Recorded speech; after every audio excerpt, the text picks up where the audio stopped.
thank you for coming. I know lunch is so great and the weather is amazing. And thank you for putting up with my English. I'm obviously not German. So my colleague Uwe was supposed to be here, but he got into a horrible bicycle accident. He's getting better. He got a surgery. Everything is fine. But I just flew from UK to cover for him and help. I'll try to speak slower so you all understand. And you can always find me on the showcase later to talk to me if you have questions, right? So Western Digital, hard drives, and AI, and people asking why. What are you doing? What are you talking about, right? So yeah, I have a challenge to explain what are we doing and why. So we'll talk about the market, what's happening with the data, where things are going, right? We'll talk about technology, what's happening as well, like in what new products we expect. And then we'll talk about this specific product and solutions. And I think our way to market has always been through the partners. So we try to enable not only products, but the solution building blocks so you as a partners can bring them and make your own business. And I think this is my 20 over years in IT channel. I always was successful with the partners. If partners makes money, if partners happy, if they can differentiate with technology, everybody wins, right? And this is what we continue doing. So yeah, we asked help with ChatGPT to create the picture because everybody's saying hard drive's dead, hard drive's dead. Hey, I was working at Intel. I was selling Intel Optane, right? And then I was part of the flash vendor, Solidigm, right? QLC drives, you know, replacing. Apparently hard drives not dying. In enterprise space, it's always been about best performance per dollar for the workload. And we always show this pyramid with, you have DRAM, you have what now is called SLC flash, or Optane used to be, then you have normal flash, hard drives and tapes. It's a combination of the things, and it's what makes sense. And I think it's going to stay like that for a very long time. Things are not going away. You saw on the showcase, there is still tapes and solutions, and people like it, right? So when it comes to the market, we all know, you've seen these foils many times maybe. Data is growing. Only about a couple of % of data being captured. And again, a couple of % of what being captured being analyzed, right? And people still need to store, whatever happens, they still need to store a lot of data. Compliance, all these IoT devices, connected cars, social media, it just keeps going higher and higher and higher. And it's great. It's great for our business together, right? And within this data, we see that the data center data, the demand for that storage is going the highest. Yeah. Obviously, you have some of the edge compute when you put things like within the shops to service the devices, the gas stations, whatever. But the data on the consumer side becomes less. Yeah. On the client devices, how many people need 3 terabytes in a notebook, right? It's just usually not. Unless you geek, you find with 256, whatever. But in data center and in the edge, you still need a lot. And most of this data still stored on the hard drives. Yeah. And the one thing which is very pragmatic, but I like really this phrase. Customer buys hard drives when they can, and they buy SSD when they must, right? When there is actually a need for performance. If you just need to store the data for compliance purposes or for archive, or it's a snapshot, there's no point in flash just becoming way too expensive for that, right? Even in the AI workloads, before you go and start training your models and start making inference, you still need to store this initial data before you start making transformation. If you're academia, HPC, you have experiments, you have series of experiments, you have snapshots of this data, and this data lives really well on the hard drives.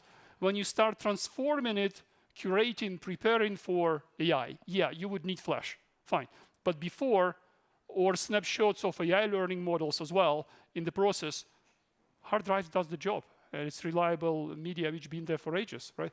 And then when you generate content for future consumption with AI, again, right? If you store it on a scale, you store it on the hard drives. So there is a need for the hard drives as such. Is how do you make them bigger and cheaper? I think the question. And one more thing which drives it is we're talking text language models. We see the pictures coming more and more, right? But magnitude of storage you need for the video is a different story altogether, right? An amount of data, an amount of GPU to train those models to start creating the video. So it all goes to the story when it's only be a more and more need for data. And we just need to be in a position to capture that need and create a great business model for all of us. Okay, so let's look at hard drives, why they still become competitive. So one thing is your CapEx, right? You have to purchase the hardware, right? And there is still no magic. Obviously, there is QLC technology, there is PLC technology, but flash market is very volatile. I know, I've been there, right? At some points, QLC could go close to 5 cents per gigabyte. And then suddenly there is supply tightness or profitability issues, and it goes all the way to 7-10, right? And PLC would come as well. But the one thing clear, there is no price overlap on the CapEx side. Yeah, it's still going to be a difference in the cost, right? And very recently, we actually did a thorough analysis for one of the cloud customers in India. They had a requirement for 200 petabytes to store for compliance purposes. And they said, oh, we just want a QLC, right? And we just put QLC flash, and we'll just do it, and everything will be fine. So we calculated how many racks would be needed, how many, say, 60 terabytes drives would be needed, power consumption, service cost, everything together, and you still have almost 4 times different on CapEx and OpEx altogether, right? So if performance is not something you're looking for, hard drive does the job, and we'll be doing for years to come. Yeah, we obviously service a big hyperscalers, and you see what's happening in the hard drives market, and they can't get enough. They keep buying, right? And hyperscalers, they do have flash. They have their own, obviously, software managing that. That's a cache tier. Majority of data, more than half of data, still lives on the hard drives there, and they're not stopping anytime soon. So let's talk about WD and innovation and where we see things. We kind of tend to be a bit more conservative when we talk about the future in terms of capacities we expect and technologies. And many of these technologies, they've been there for some time. It's a question of when they become ready to be cost-efficient technologies. Because, yeah, like I learned this with Optane. It's a great technology, but if it's $3 per gigabyte, it's just difficult for the market to swallow. The same is a lot of innovation in a hard drive. Things like Hammer was known for some time. It's just how do you make it cheap enough so it doesn't increase cost per gigabyte, cost per terabyte, right? So currently we're operating in a space of 26 on conventional drives. If you go to SMR technology, you can do 30, 32, right? So we kind of grow in that space. Our CEO is super focused on Hammer, making Hammer a success. Every time we see him, he talks Hammer, investors, company meetings.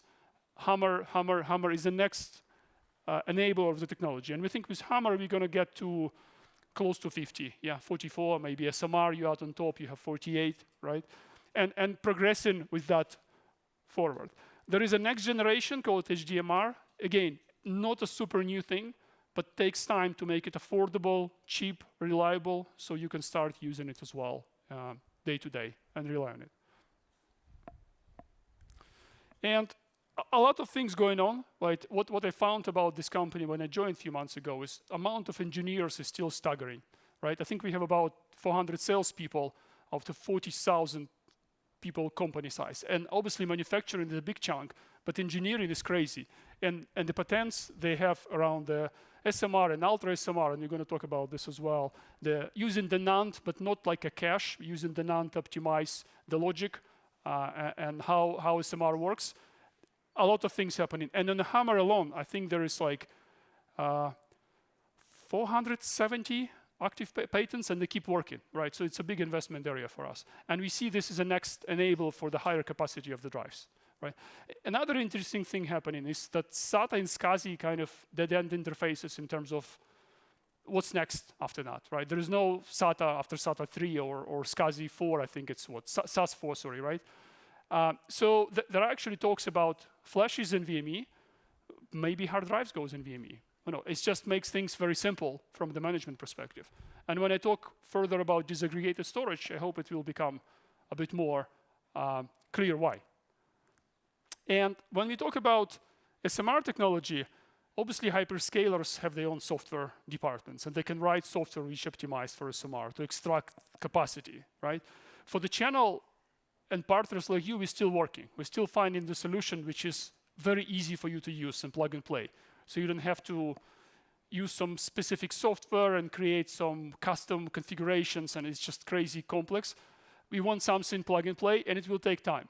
But what I'm trying to say, but currently SMR allows you to squeeze another 15 to 25% capacity from the same drive, essentially, right? And that becomes more and more tangible. When the drives were smaller, that uplift wasn't much, but now you can talk about 4 to 6 terabyte per drive more. And if you have a chassis with 60 drive or 102 drives, it becomes tangible. You save on the rack space, it's kind of meaningful. So we're really carefully working to enable this and make sure it's available to you as well, not only to big hyperscalers. So stay tuned in that space, and we're working with software vendors and open source software vendors. One of the examples you might have heard about SonaFS is the company called Lille. They create this file system which take advantage of the SMR, and you can see this extra capacity. Obviously, some of you might have heard about ButterFS, right, which is already compatible in some way with SMR and can give you higher capacity, right? So there is no lack of ideas and pipeline how to increase the capacity. It's all happening, right? It's not going to stop. It just keeps going, and capacities will be growing more and more.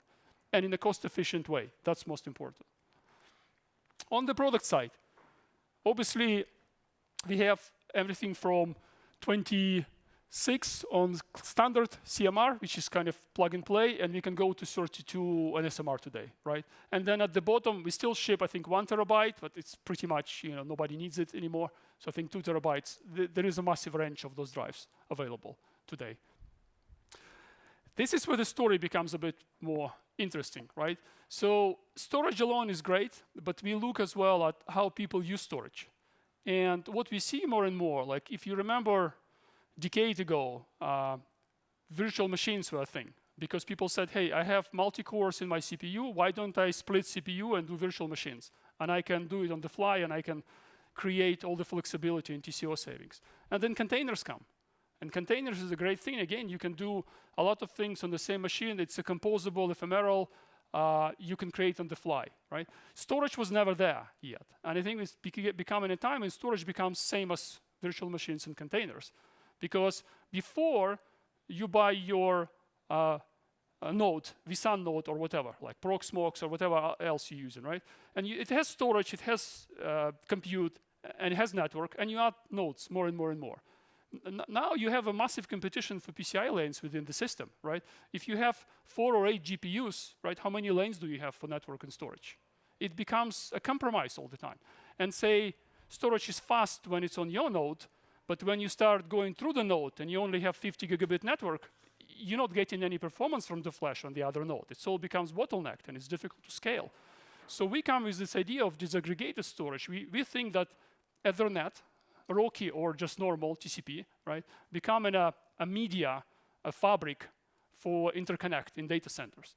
And if you connect storage over Ethernet, you have NVMe over fabric technology, obviously RDMA, you can disaggregate storage. You can move it away from the compute and scale independently. You have JBots today through SAS. We do have product called eBot. You can see it here, Data24. This eBot have 12 100 gig ports. So when you have 24 NVMe drives, you have full performance. It's not bottlenecked by your small network interface on your normal hyperconverged node, which you have to compete for because you don't have enough PCI Express lanes, and you have full space. And you can map it to any machine you want.